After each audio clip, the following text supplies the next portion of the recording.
Shall we start? Let's start. Hello everybody. My name's Gordon Masson. I'm the editor of IQ magazine. This superstar is Claire O'Neill. She does a lot more than I do. Who have we got in the room? Have we got any festival organisers in the room? One. Okay. Agents? Any promoters? Any record labels? Any artists? Far too early for artists. Oh no, there's one. Well done. Who's everyone else? Have we got any lawyers in the room? No, good. Okay, don't like lawyers. So Claire is the co-founder of A Greener Festival. She's the organiser of the Green Events and Innovations Conference, which runs alongside ILMC in London. And it's been going for 11 years. 11 years. So you started when you were 4. Exactly, yeah. 5.5 actually. And she's also an aerial performer, and we'll get to that later on. But let's start with your start. Where did you grow up? I grew up in a place called Sedgley, which is halfway between a place called Wolverhampton and Dudley, which is near to Birmingham, which is in the UK, 2 hours north of London, which you might have heard of. And was anyone in your family involved in the music business or entertainment in any shape or form? No, not at all. My dad is a wonderful man. He's a carpenter and has his carpentry company. Like Jesus? Like Jesus, exactly like Jesus, but an O'Neill. Yes, my dad's a builder, and then my mum spent a lot of time looking after 3 kids at home, and then being a secretary and doing bookkeeping for various family businesses. So it's definitely not a rock and roll lifestyle at all. Okay, so what was your first record that you bought? The first CD that I bought. Oh God, you're so young. Yeah, because we didn't have, I'll come on to that in a second. The first CD that I bought was DJ Cool, Let Me Clear My Throat. Ah. Do you remember that one? That's quite cool. Bum, bum. The first record I bought was Little Jimmy Osmond's Long-Haired Lover from Liverpool, which is not cool at all. It's not a cool one. I should change it to something by Bowie or something, I don't know. Although the first mixtape that I had was made by my very cool Auntie Lynn, who was a punk, and she put together, it actually wasn't punk what she put together, but it was all of Guns N' Roses songs that she managed to record off the radio. Uh-huh. So that was quite cool. Home tapings killing music. And what's the first gig you went to? The first gig was System of a Down at the Wolverhampton Civic. See, that's cool as well. Okay. There's a longer story there, but I'm not going to go into that. Oh, really? Why not? Because there might be journalists. Oh, scumbags. That's me. So, why did you study music industry management then? Well, the choice in the UK, when you go to college, you get given this UCAS book that tells you all of the different courses that you can go on. So one of the things that I did, was cut off anything that was north of where I lived, because I thought it might occasionally be more rainy or a little bit colder. So I only looked at unis in the south, and I saw that there was a course called Music Industry Management at university, and I'd always been extremely passionate about all different kinds of music, whatever that might have been. That was what I was so into. But I was always much better at school at things like maths and business studies, and I wasn't playing any instruments and not singing in public anyway. So I thought, music business, that could work out. So, was that kind of studying to be somebody in a suit, for want of a better expression? No. No. So what exactly did your studies entail? So it was split into various different sections. So you had the record label management and the industry framework. So you'd look at who are all the different collection societies, what's the intellectual property laws, contract law. It was looking at things like publishing rights and what else did we cover? Event management, which was fortunate, that came in handy later on. Yeah. Artist management. We weren't covering anything to do with the environment or mental health, which is probably on these kind of courses now. I hope so. Yeah, exactly. And so, did you have internships when you were there as well then? Yeah, so when when I was there, I first started working with a record label called Media Records, and they were actually moving from their, they had the biggest selling vinyl records basically of any other label in London at that time, and that's because they were selling lots of dance music, and it was for all of the DJs who were travelling internationally, but they were just about to move their entire roster from vinyl onto digital. So they created a job which was a new media manager, and then I came in to do that role, which was essentially speaking to iTunes, who just for the first time had been instrumental in the #1, and Beatport, and trying to get all the different listings and whatnot. And it was at the very advent of the digital industry, I suppose, becoming a significant player in that aspect when I was 6 years old. Right. Yeah. And also I did an internship for a major UK festival, doing Which basically, should I say global gathering? Okay. Yeah, I don't know, does anybody know global gathering? Are you familiar with the UK festivals? So there we were basically doing anything that was demanded of us. I spent a lot of time on the site of production offices or putting up house fences and things like that. It was quite an eye-opener, to say. So, are you still studying at the time then, or was that kind of summer job, or how did that work? With the festival, that was a summer job, and so I did the studies. We only had to go to uni like 2 days a week, which gave lots of opportunities for going astray or for working somewhere. Yeah. So with the record label, I'd work on the other 3 days of the week, and then with Global Gathering, I went to do that in the summer while I was still studying.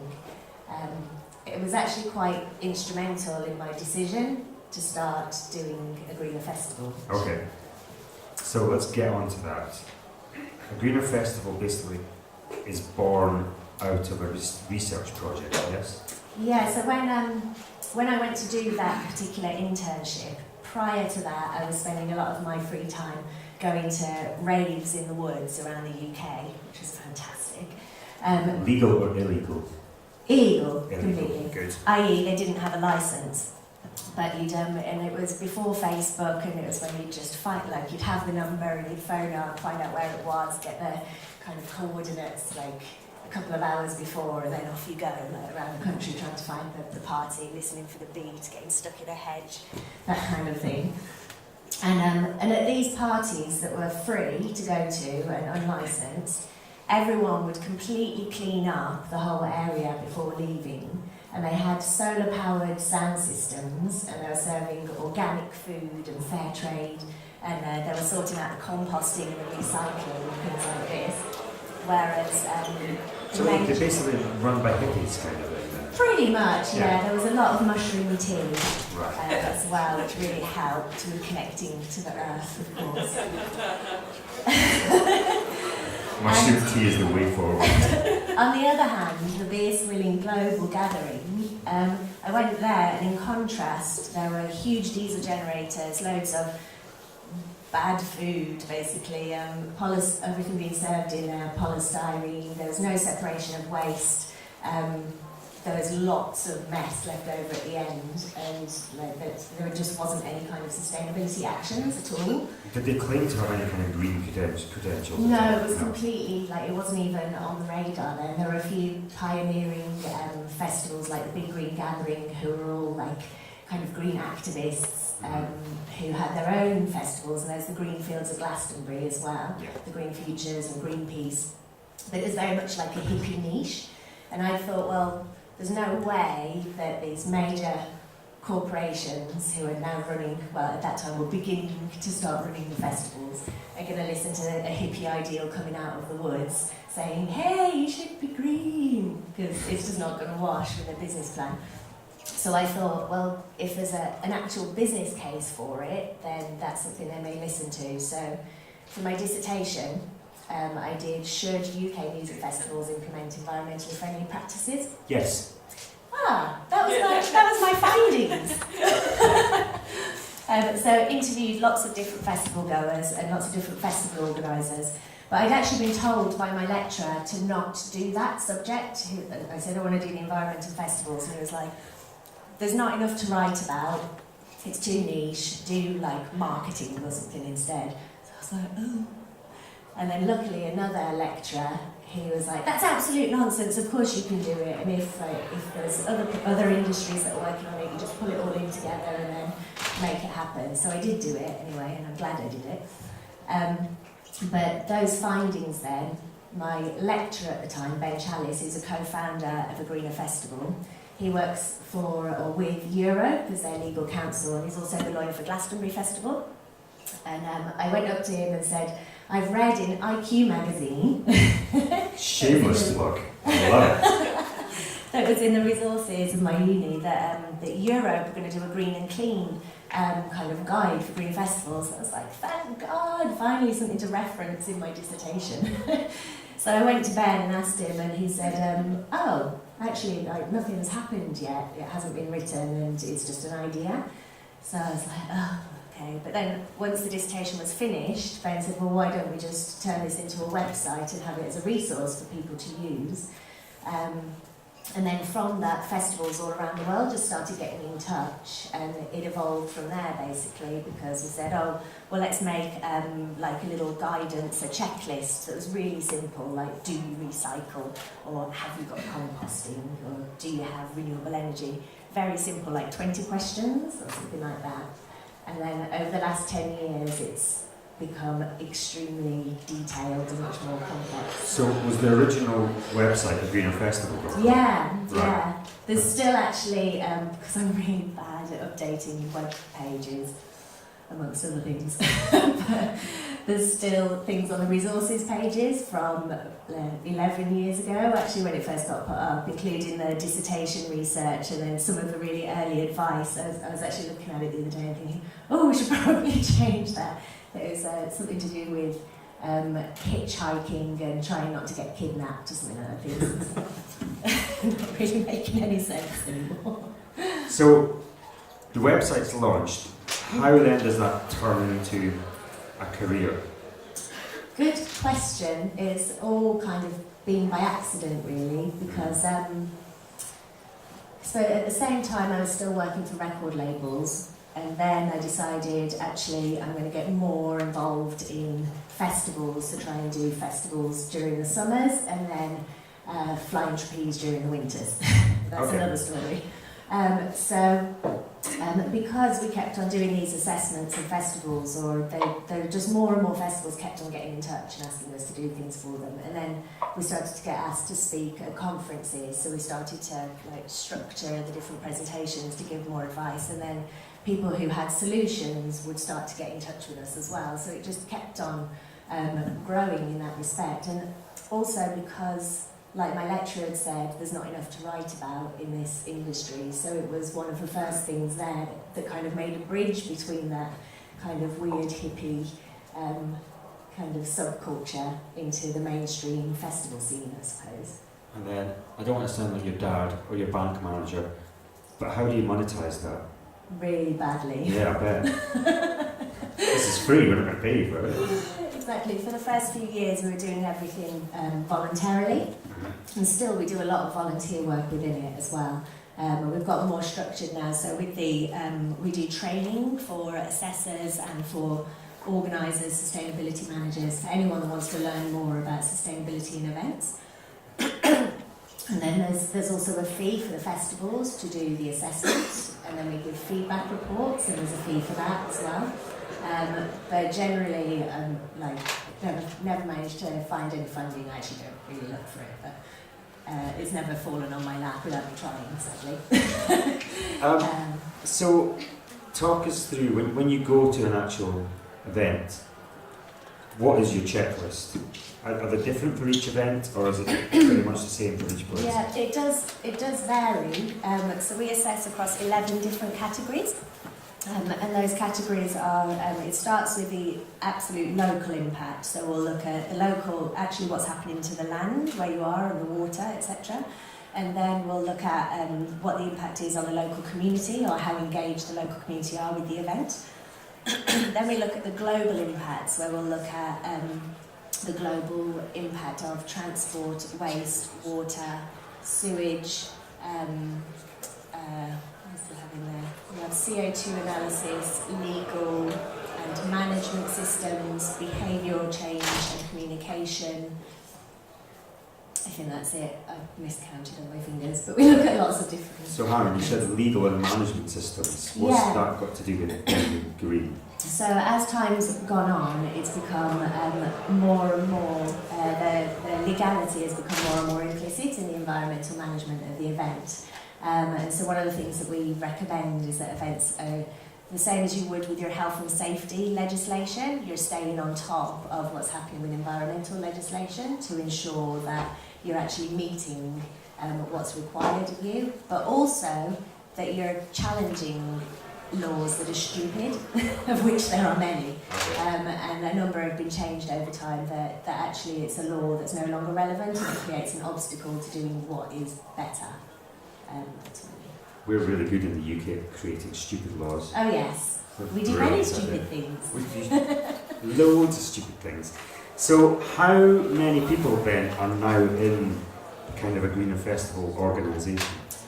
So there's 6 directors, and then we've got 3 staff who work every week. And then we have 100 trained assessors who are all around the world, because when a festival applies in a certain country, we want the assessors to be also in that country, partly for emissions, but also because their understanding of that local area is going to be more relevant. So where are some of the far-flung places where you've got people there? So we've got, one of our directors is in Australia, and there's assessors around there that do New Zealand as well. We've just done our first assessments in Thailand, which is quite exciting. Did you do those? I did, because I was there with Arcadia, going to Taiwan and China. And so I thought, Thailand's just next door. So we do some in Asia now, and then we've got in the US, Brazil, but mostly it's all around Europe, a lot in France and the Netherlands, especially the Netherlands. They're really on it with cool. the festivals, and then all around the UK. They don't want to see water's rising, that's why. That's it. And we do metal days in Slovenia as well. I was going to say, have you got an assessor in Slovenia? No, we haven't yet, but we do need some actually, because we'll be doing assessments in Slovakia and in Slovenia. And we'd like to do all over around Eastern Europe, but we need Eastern European assessors as well. So how do one of these good people become an assessor? We have assessor training, which is the first stage is either a classroom training, which is a 2-day course, although I think we might need to increase the number of days because everyone's eyeballs are popping out of their heads by the end of it.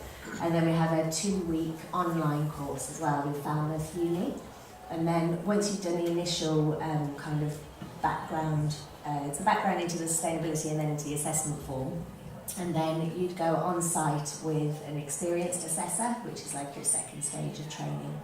And then depending on what your background is, it depends on how quickly it is that you become then a senior assessor if you want to, and start to train other people to do it. When you're at a festival with Claire, it's quite an experience when you're walking past the toilet block and give me a minute, I'm just going to go and check the toilets out and see what they're doing with their sustainability.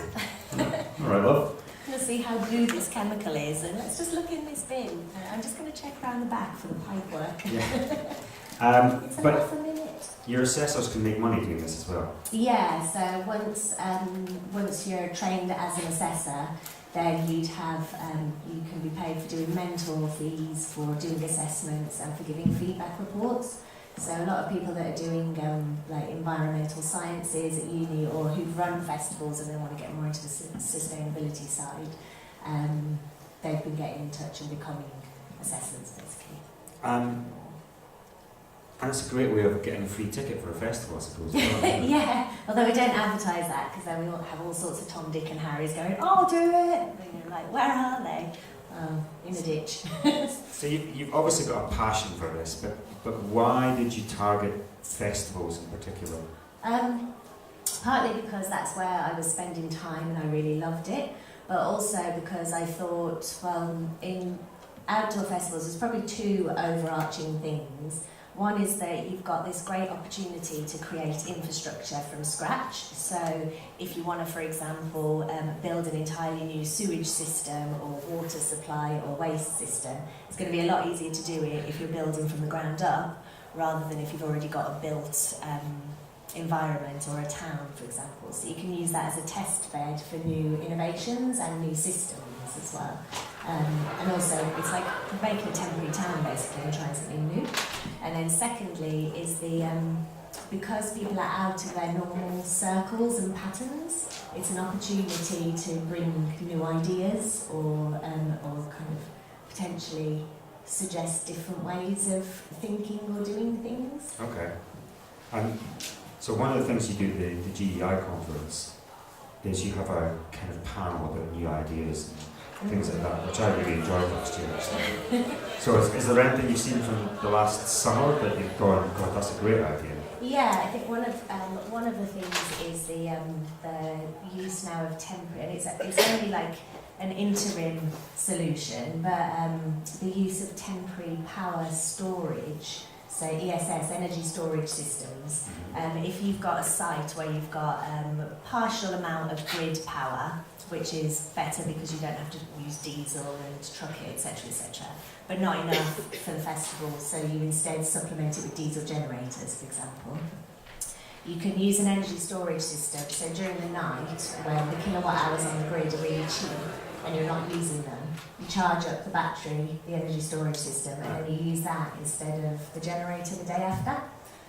So it's a way of reducing massively the amount of fuel that you use and also making kilowatt hours that you use a lot cheaper. Who's been doing that then? There's quite a few different companies, but one of the festivals that's used it is Digital in Amsterdam. Okay. Nice. I like that idea. Yeah, it's a good idea. And have you seen any kind of knock-on effect from maybe members of the public or maybe the promoters that do these festivals, taking some of the ideas and putting them into other areas? Good question. Where have they been taken to? Yes, actually. So especially, and this is something that really motivates me sometimes to even carry on and feeling like, oh, I can't bother. Is things like the sanitation solutions that have been tried, tested and funded through kind of the affluent hedonism of Western festivals has then been able to be deployed into disaster areas and into refugee camps to help with the sanitation situation there. And there's something coming up now as well with a hydrogen fuel cell project where they want to get funding, I think, from the EU to then use hydrogen fuel cell tests in festivals, but then to also be able to take them again into disaster relief areas. So it's a really nice way of finding solutions for, because sometimes it feels like a disaster scenario at festivals, especially in the UK when it's muddy. And you're also now expanding into other areas outside festivals anyway, yes? Yeah. So on the one hand, we've been helping events like the Chelsea Flower Show and Westminster Council and various different organisations about their general sustainability work. And then just this week, we announced that we're at GEI going to launch a green artist rider with Coda agencies. So this is because for one, a lot of artists have started to create different riders that have requirements in relation to sustainability, and others are requesting it and want help with it from Coda's perspective. And then from our perspective, when we assess the festivals, we ask about things like production transport, audience transport, and then artist transport. And when we look at the waste management as well, or the procurements, in each section, everything seems to stop when it gets to the artist. It's like, oh, no, they won't accept anything. And so like we have to stop whatever we're doing there and switch it to whatever the demands are. And then on the other side, actually, the artists aren't necessarily wanting to demand something alternative. So it's trying to create that bridge between the two. So that's very exciting.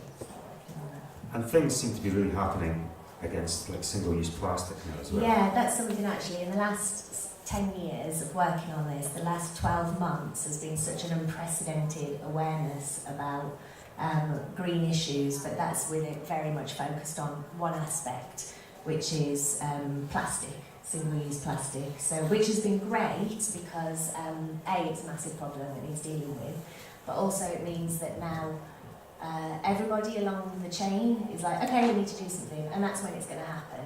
Because if politicians are saying, oh, actually we need to do something, the corporations realise that the public wants it, and the general public are aware of it and want it as well, then that's when big changes are going to happen, and I think that they are and will, like, very quickly in that respect. And it runs quite deep as well. I know you've looked into this quite deeply, the kind of political and war and all that kind of stuff. It's all about oil, basically, isn't it? Yeah, exactly.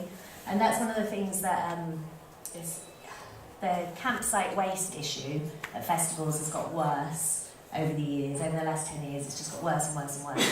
And it's a reflection of just general disposable culture and cheapness and a lack of value on materials. And we've done various studies over the years, and there's a lot of work being done in relation to that actually at the moment.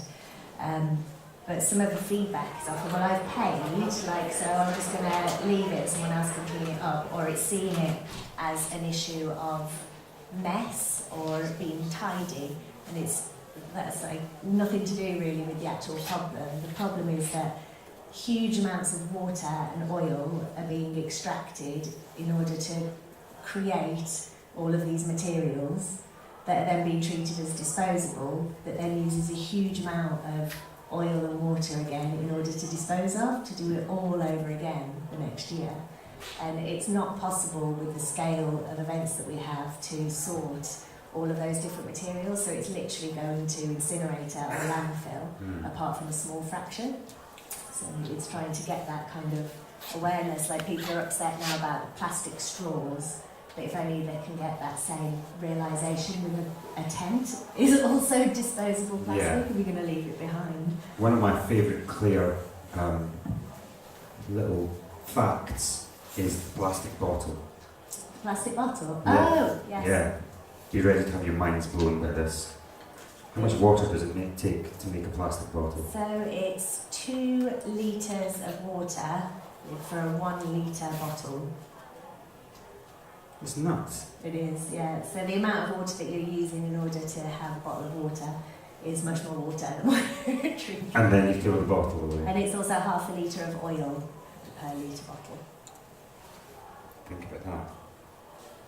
He says having a drink of water in a plastic bottle. Me too. So the campsite waste is, I know that in the UK it's particularly bad.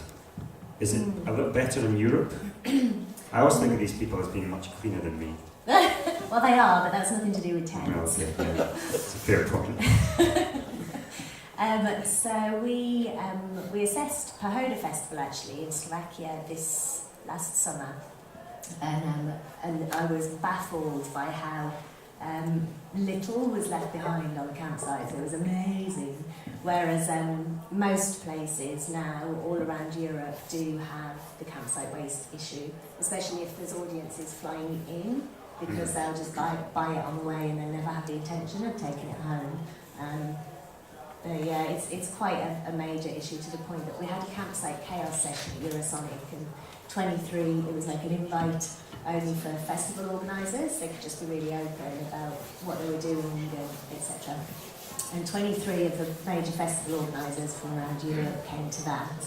And then we're doing it again in the UK around GEI, and again it's like loads of festivals want to come in order to speak about it. And I didn't realise that it started to go to even the smaller festivals now, that it's just become a cultural norm. Okay, cool. So I know I've heard people talk about recycling tents and stuff. Does it actually happen though? Yeah, absolutely.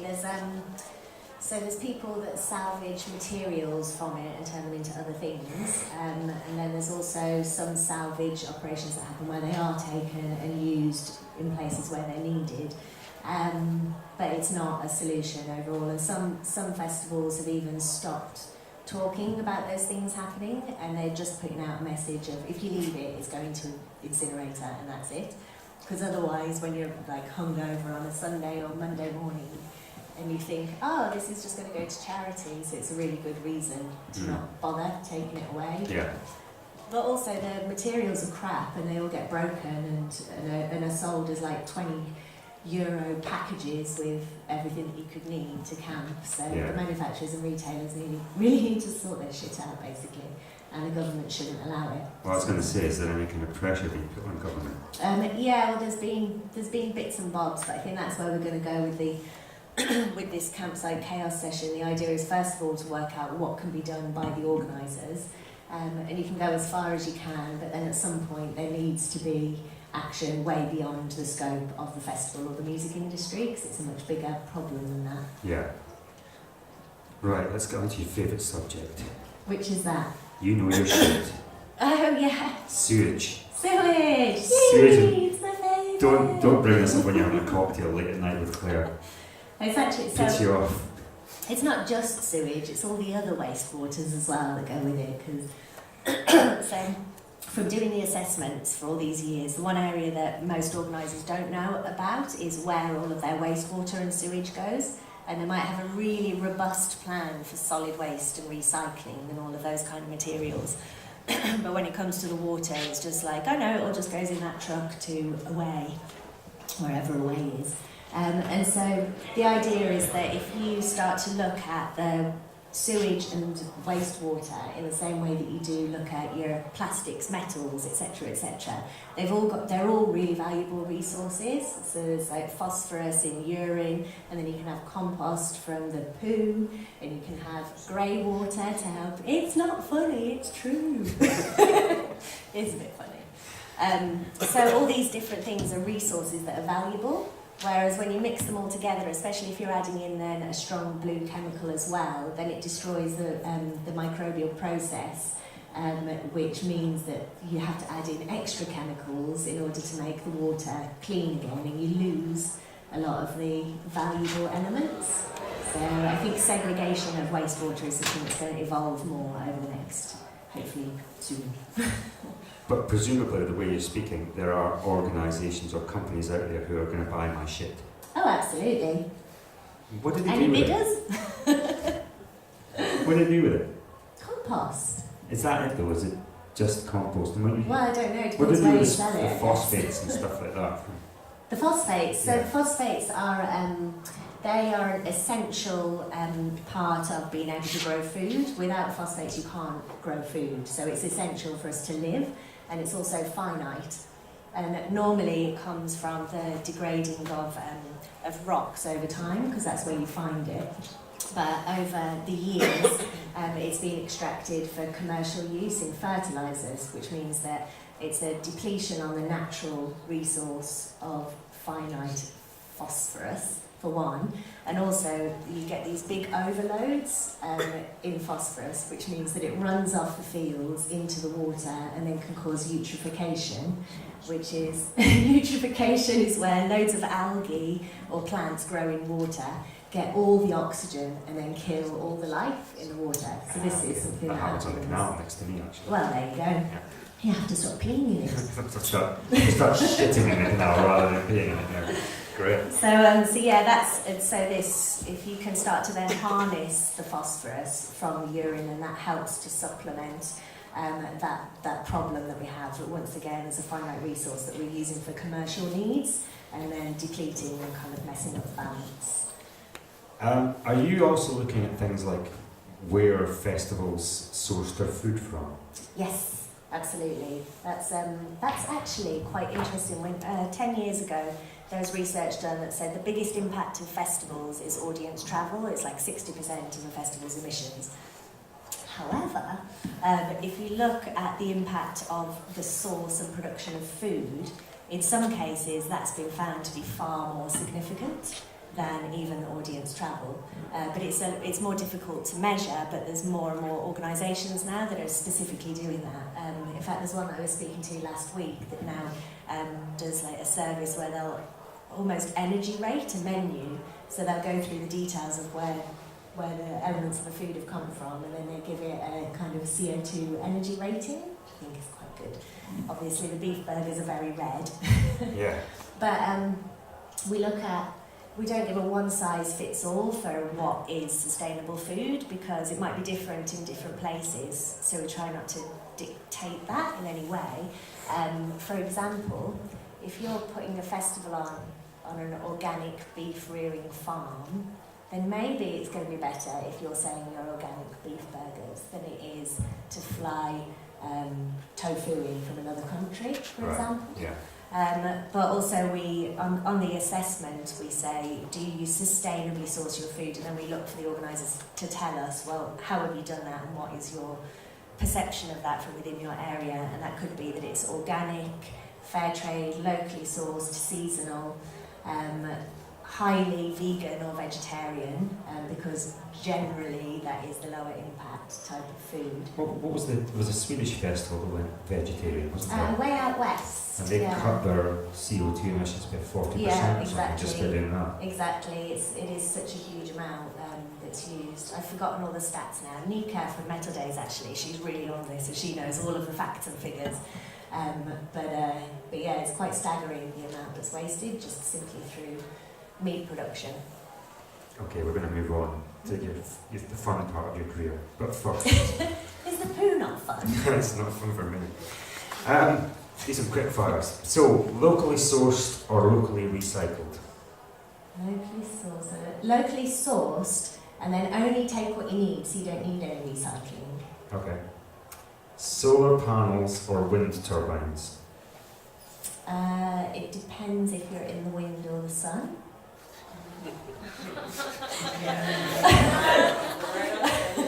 My politician friend.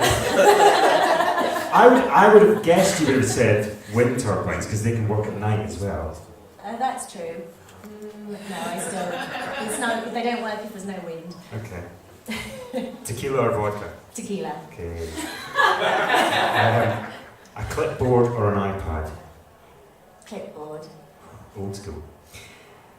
Festival fan or festival performer? In what respect? To take You. home? Oh, me. Oh, to take home. Yeah, to take home. This could get interesting. To take home? Dirty girl. I was just looking to make it first. Fan performer. Fan. Yes. You prefer going as a fan than... I think when I go as a performer, I'm still a fan usually, because I'm having a lovely time. Okay. Julie Andrews or Emily Blunt? Julie Andrews, for sure. The reason I ask this is, did anybody watch the opening ceremony for the 2012 Olympics in London? Yeah? You and 2 billion other people. Claire was a star. I wouldn't say star. She was a star.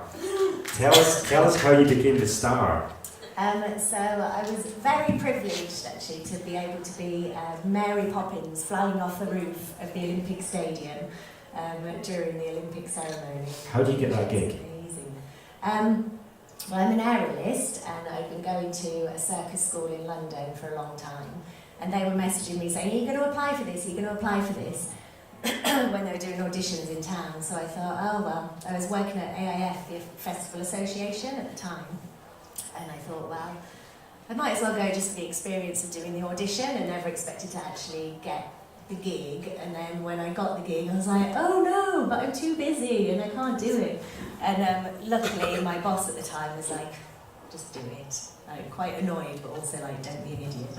And it was great because we had to go up on the roof, and then they had us attached by harnesses from the back at 50 metres up, and I thought that it was going to be a really kind of corporate gig, if you know what I mean, that would have been a bit soulless, but it was amazing, and Danny Boyle did such a good job. Yeah. But we'd stand on the roof watching the green and pleasant lands being basically torn apart to represent the Industrial Revolution, which was really moving. I was actually crying every time I was up there because it was so moving.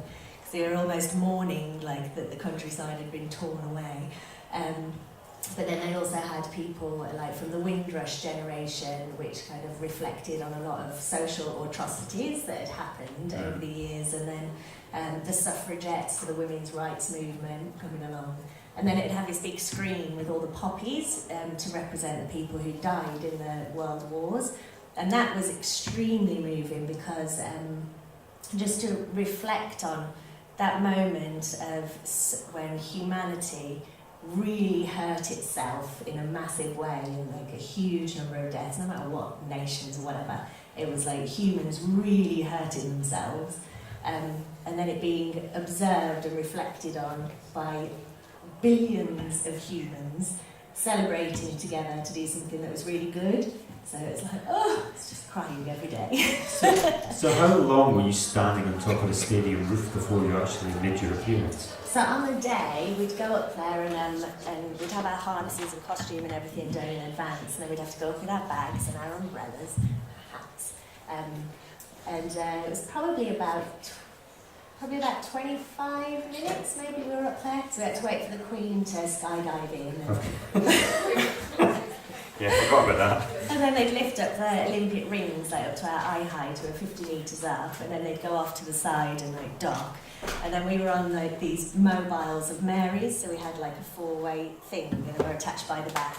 We all had inner earpieces under our wigs and hats. And then they'd be like, okay, Mary's, go, go, go, go. So we'd get lifted up and kind of carried out along the stadium with this giant, like 30-metre Voldemort shooting fireworks out of a wand in front of you, and 80,000 people that were like ants going, as you get lowered down to defeat Voldemort and save the children. It was brilliant, good day. How nerve-wracking that must have been though. I mean, you know there's 80,000 people there, but there's also like a couple of billion people watching on TV. Well, it's more like... Mind you, if you shit yourself, you could recycle it. That's true. Catch me. It was more, it's quite surreal actually, because you're kind of, I suppose, observing this bizarre viewpoint on the world of a bizarre momentary perception of existence that you know is quite rare. So you're not really being nervous so much as just being like a vessel of perception, I guess. Going, oh. Vessel Also, of perception. It was really nice as well because you've got your mates like dangling next to you, normal folks. And the moment that we were told, open your umbrellas out, and then the roar of the crowd, it's just like, oh, beautiful. That's nice. So tell us a bit about your work with Arcadia as well. Yeah, so Arcadia is... Does everybody know what Arcadia is, by the way? Yeah. Who's been to Glastonbury here? Have you seen the giant spider? Yeah. She's one of the idiots that bangles over that. That is it. So that was another thing actually after doing the Olympics. I thought, oh, I'm never going to get a high like that again. But doing Arcadia is just as... We get to have fireworks strapped to our feet, or we get spun around on cranes upside down. It's amazing. And so how many countries are you in there with Arcadia? I think there's been mostly around Southeast Asia and China, and then we've been doing Miami for the last few years, but mostly now we're working on a new stage that's to stay in the UK. But yeah, that's been quite a journey. It's also something that got me into looking at the green touring rider, because it's a huge amount of stuff to ship around the world. Sure. So there's a show that we've got where it's lots of different elements that are attached, like the zip wires with mini spiders, and then we have the Lords of Lightning who shoot electricity out of their bodies. So what we're doing is, instead of trying to ship around the spider, we want to take just the ancillary elements so that we can attach that to existing stages or existing locations without needing to take 5 shipping containers around the world. Okay. Which is quite exciting actually, because it's a lot more accessible then to lots of different events as well. And so are you involved in Arcadia's kind of strategy when it comes to having a cleaner show basically then? Yes, we've got Arcadia London now is a festival that we do in London on Queen Elizabeth Olympic Park, next to where I did the Olympics.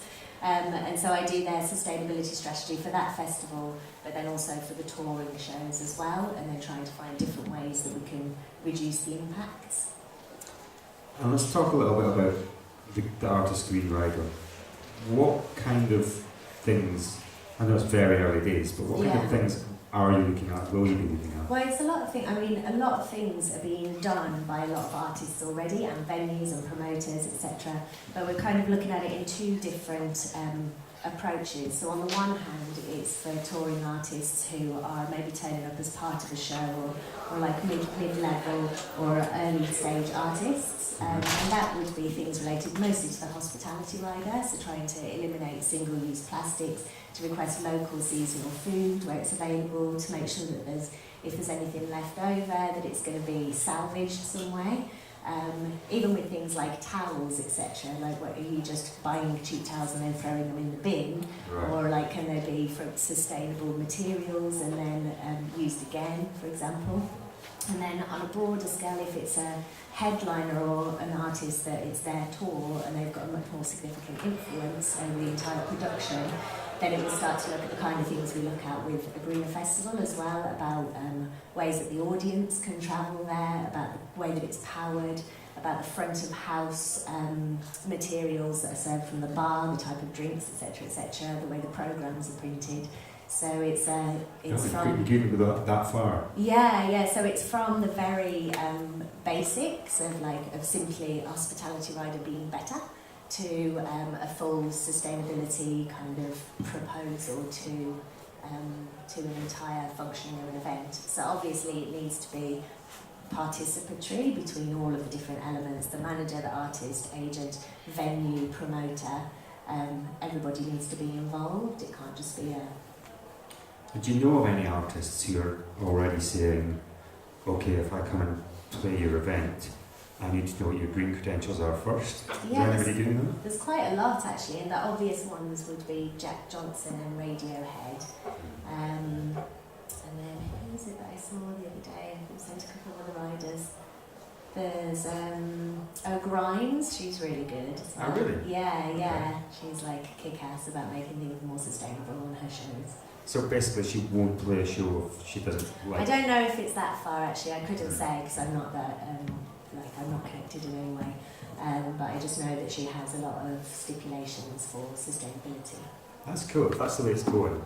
The artists will be the ones that kind of drive it, I think. Yeah, exactly. It actually is something that really struck me because I was on a panel with the bass player for Simply Red and a couple of other people who were talking about what they've been doing for the last 10 years in the music industry to make things more sustainable. So I was obviously talking a lot from event production perspective, and then the person that I was with, what side were they coming from? I think they were speaking from the venues. And then Steve, who's the bass player, was like, has anybody actually asked the artist or involved them in this conversation? It's like, who? What? So that's actually a very good point, because we've, like with the Greener Festival particularly, we've been really focused on the event production promotion side, venues, but actually, like I was saying, it takes all different parties, and the artists have got the biggest voice as well. But that's something that that really did put a lot of artists off as well, because they don't want to be like pushed into a situation where then everyone points a finger and goes, oh yeah, but you know, you flew here, and so that's why we saw your helicopter coming in. Yeah, exactly. Yeah. In your tire burning factory run by children. But that's why it's also really important to not just go, oh yeah, we're super green because we're doing this and this and this and we're like excellent, but it's to go like, oh bugger, like we really wanted to do this thing but it doesn't work, like, or yeah, we've actually just used up all of this CO2 in order to get here. Obviously we don't want to not do the tour, so but these are the problems and these are the obstacles. And that way, we can all sensibly, as grown-ups, go like, right, okay, well, how are we going to then overcome these obstacles? Rather than trying to hide them or be ashamed of them. There's got to be solutions out there. Does anybody know what greenwashing is? I didn't until about a week ago. No, greenwashing. Greenwashing. sorry. So it's when you, it's what like big corporations often get accused of greenwashing, where you'll say like, oh, Coca-Cola will be will be See what you did there. 50% recycled materials by 2080, and they'll send a press release out of that. It's like, well, that's not actually a good state, like that's not a good thing at all, or trying to hide what's really happening in order to look good. That's greenwashing, and that's something that's really not helpful for anybody at all. And so that's why we need to be really big advocates of just being really open and honest, and that way, like I said, you can actually deal with problems and solve them instead of just carrying on like la la la la la. It's not happening. What about some simple ways that everybody here can clean up their act a bit, both professionally and personally? Are there any kind of really little simple things that just, if everybody does it makes a huge difference? Yeah, so one of the obvious ones would be always having your reusables with you, which I've failed to do today. I actually lost my reusable bottle. But if you have your reusable bottle, your reusable cup, and then also in my bag I've got reusable cutlery as well, which has got like a spoon on one end and a fork on the other end, and then some chopsticks, which are metal, so they're really annoying because the coffee just slides off them. That's by the by. And then if you really need a straw, get like a reusable straw, so you can eliminate how much of your own stuff you're producing every day. And then trying to buy things locally, seasonally, cutting down on meat, maybe saving your poo in a box. No, scratch that last one. Peeing on plants. Peeing on plants? I don't know, why not? Okay. You can come to court with me when I get caught doing that.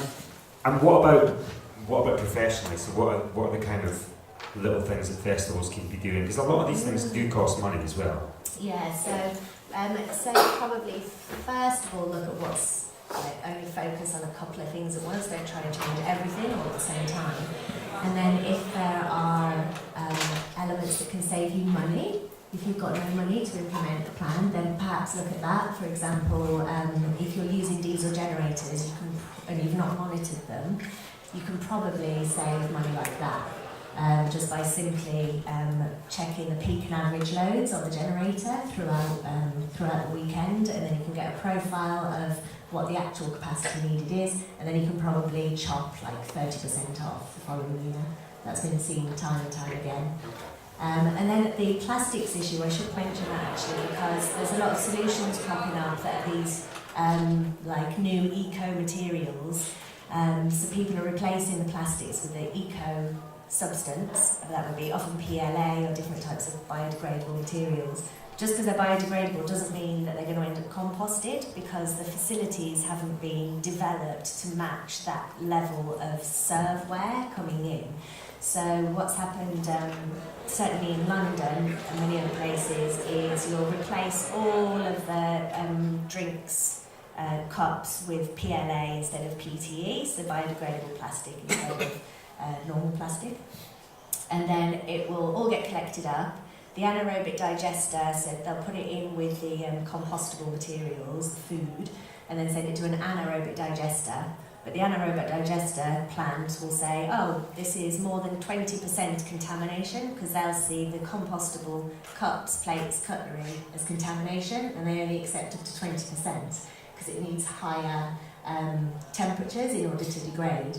So therefore, you have a festival where all of your organic food waste is filled with compostable cups and plates, and it will get sent to incinerator instead. Oh, really? Yes. Oh, that's disappointing. Yeah, it is disappointing. But there are, you just need to make the plan, because there are in-vessel composting units, for example, but your waste contractor needs to have been in communication with the waste facility and with the bars and with the waste management team on site and with the producer of the materials in advance to make sure that there's actually a full circle happening there, because otherwise, certainly in big cities, it's just incinerator. And do you think festival organisers are putting enough pressure, if that's the right word, on the suppliers that they use to find out if they're doing green stuff as well? More and more and more, yeah. So that's one of the things that we ask, especially for for promoters using venues, because they don't really have the same kind of influence as someone building their site from scratch. So it's something that's becoming more and more common, that everybody is asking each other, what are you doing for sustainability, or saying this is our plan for a greener whatever it is that you're doing, and then it starts the conversation between all the different people of like, oh, well actually we were working on that as well, or we haven't thought of that, and it's becoming very normal, I think. Good. Maybe that's just from my perspective because I work in it, but Yeah. it's becoming more. Well, you should know. Yeah. Do we have any questions from the audience for Claire? No, we've only got a few minutes left, so I'm gonna ask you this. I've been dying to ask you this. What drugs are the greenest? What drugs are the greenest? Yeah. I've not studied this, and I'm not an expert, Gov. But I could hazard a guess, because we know that, for example, and this is quite an important topic, I was thinking of programming it at GEI actually, I haven't done it for this year, but maybe next year, is an actual carbon analysis of drugs and water, like the water impact, etc. Life cycle analysis of drugs. And I think that there's a couple of different elements to it. It's not only the production of the drugs itself, but it's also the way that it makes people behave when they're on those drugs. Obviously, cocaine is massively, massively damaging to the Amazon rainforest, causes a huge amount of land being destroyed, chemicals into the water. It's like just dreadful. Mm-hmm. I think probably LSD is the best. Don't do cocaine, kids. I reckon that, if you had to advocate a greener drug, it would probably be acid.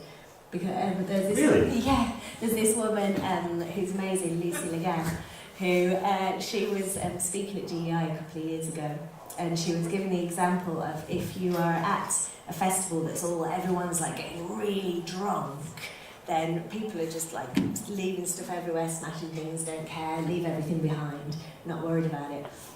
And it's like, whereas if you've got a group of kids who are on acid, then like, I'm breathing the air, like I'm part of, like, are you me, am I you? Like, we're all one, and then you don't want to crash everything, because you realise you're a part of it.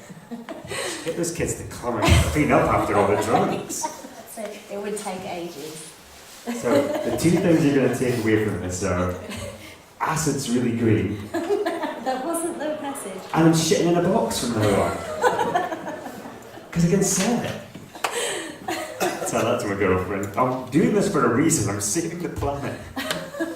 If there are no questions for Claire, could you please thank her for her time today?